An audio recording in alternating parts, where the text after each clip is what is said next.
We're going to examine 5.4a. This is what's known as multiple layers of inventory with multiple quantities. If you can, I'm going to pause here for a moment and I'd like you to open up your textbook to page 272 and 273. Page 272 and page 273, please.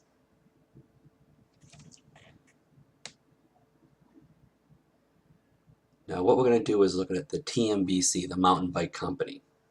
On page 272, you're going to notice the company started with beginning inventory, 10 units at $200.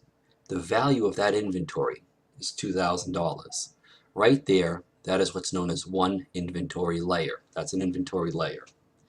On March 18th, they made a first purchase, 20 units at $220. That equals $4,440, $4,400 of inventory. That's the second inventory layer.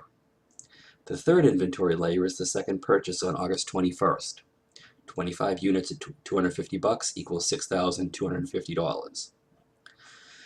Total cost of the 55 mountain bikes. The total cost of all three inventory layers is $12,650.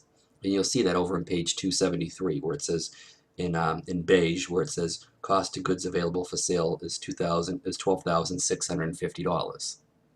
Now what we're going to do is we're going to look at how FIFO and LIFO can change the cost of goods sold using different inventory layers because the costs are clearly rising. From March to August, the cost went up from $220 to $250 per unit. So we are in an inflationary environment. So if we continue on the bottom of page 272, it says that the transaction is they sold 43 bikes. They sold 43 eraser bikes during the accounting period. FIFO method transfers cost of goods sold to the cost of the first 43 bikes. So the first 43 bikes under FIFO. So what we're going to do is we're going to take on the top of page 273. What we need to do is look at it like this. We have 55 bicycles in inventory, all costing different amounts. And this is what I meant earlier as far as cost flow can decouple, meaning be different from physical flow of inventory. All the bikes are the same, doesn't matter if which bike goes in first or which bike gets sold out later on. It's inconsequential. These bikes aren't going to expire, there's no expiration date on them. All we're doing is trying to assess value to our inventory that we're selling. So we have 55 bicycles in inventory and we're going to sell 43 of them. So we need to assess a cost of goods sold to each bicycle using the FIFO method. Remember, first in, first out. So if you recall, we have 10 bicycles on the top of page 273. We're going to pull 10 bicycles out of the beginning inventory. Okay, now we need 33 bicycles left. So the first 10 bicycles cost us $200. That's $2,000. That's going to go towards our cost of goods sold.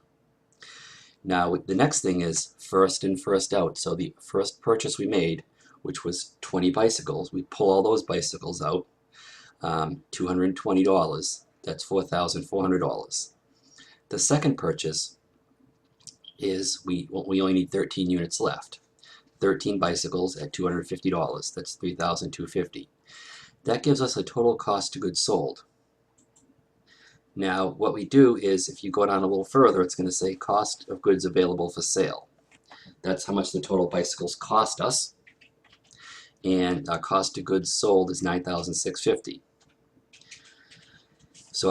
So we sell them for, it says how much we're selling them for, or it doesn't give us that.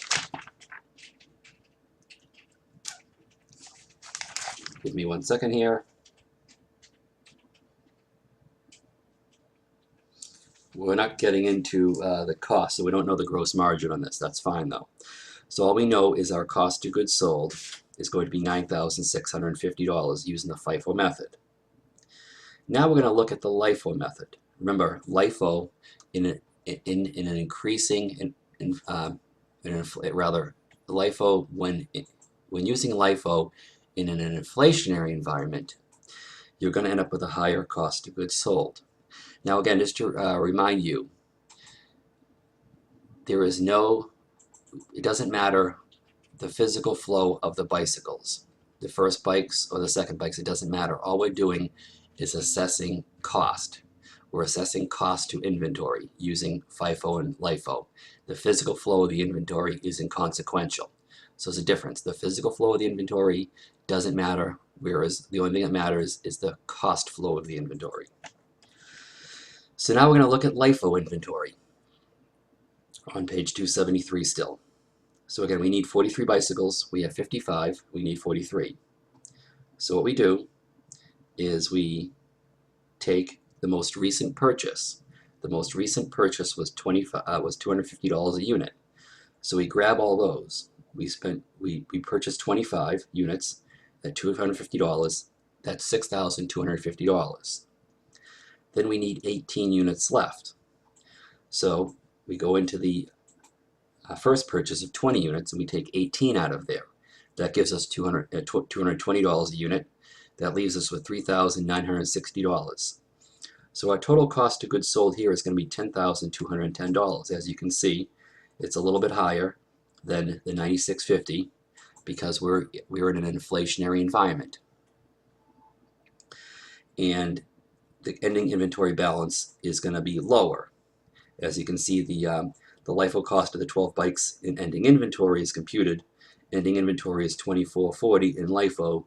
Ending inventory in FIFO is going to be higher. And the reason why is because the cost of the oldest bikes stay in inventory. Again, not the physical flow, but the cost flow.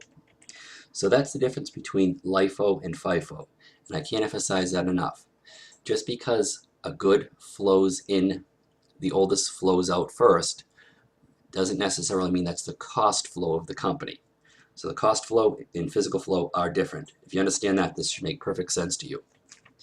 So we're going to use that concept on page 272 and 273, and we're going to try to figure out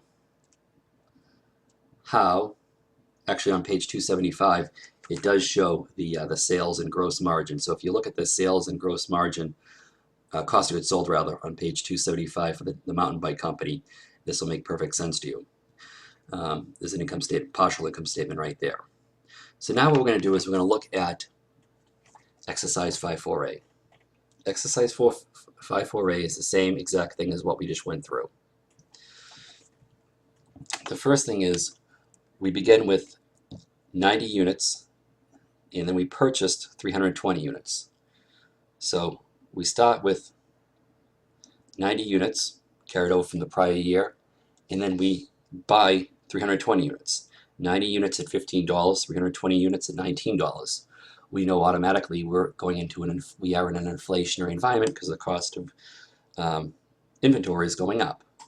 So now they're telling us ending inventory consisted of 40 units.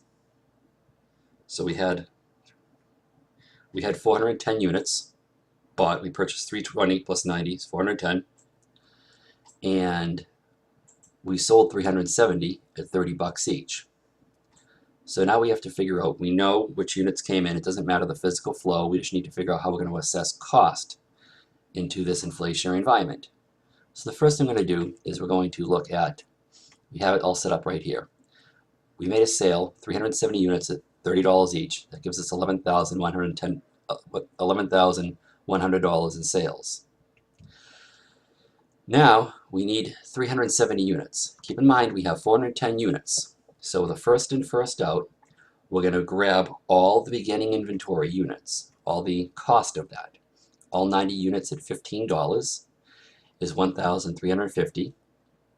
And then we're going to go, then we start working our way up, and we start going, we grab the first purchase, well, units purchased, 280 units at $19 each, costing us $5,320. Add these two up, and that'll give you a gross margin.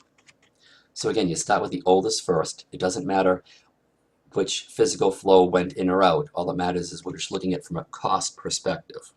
So starting with the oldest inventory first, the cost of that was $15.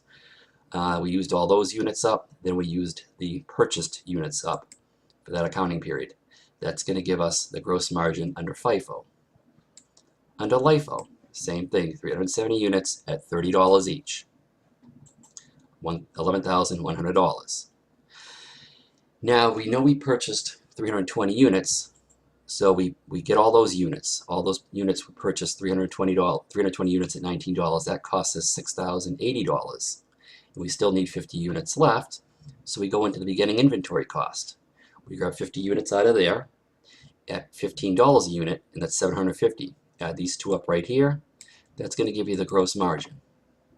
Now for LIFO, for weighted average, all you're going to do is you're going to add 90 units at $15 a unit plus 320 units at $19 and divide into 410. So again, 90 units at 15 is going to give you one amount. 320 units at 19 is going to give you another amount. Add those two units up and divide by 410. The reason why you divide by 410 is because that's how many units total you had. And that's how it comes out to an average cost per unit of 370 units total sold at $18.12. And then you're going to get that amount right there. Now it's going into what you want to do is look at cash inflow from customers, what the sales were. This is a partial income statement. This is a statement of cash flow. As you can see, cash inflow does not change, but then you want to ask yourself, cash outflow from inventory. Never mind what the costs were, how much cash did you spend? Ask yourself if the amount of cash that you spend, and what you're going to find out is net cash flow from operation activities will be the same for all three methods because the amount of cash from sales and the amount of cash paid for inventory is the same regardless of the method of cost flow assumed. If the company were subject to income tax, the amount of cash paid for income taxes would be different because the amount of taxable income would be different. So what they're saying here is net cash flow from operations will be the same for all three because the amount of cash did not change, but what did change is the income, taxable income, changed because you're using different accounting methods. So that's how to do 5.4a, and we are going to do 5.5a here next.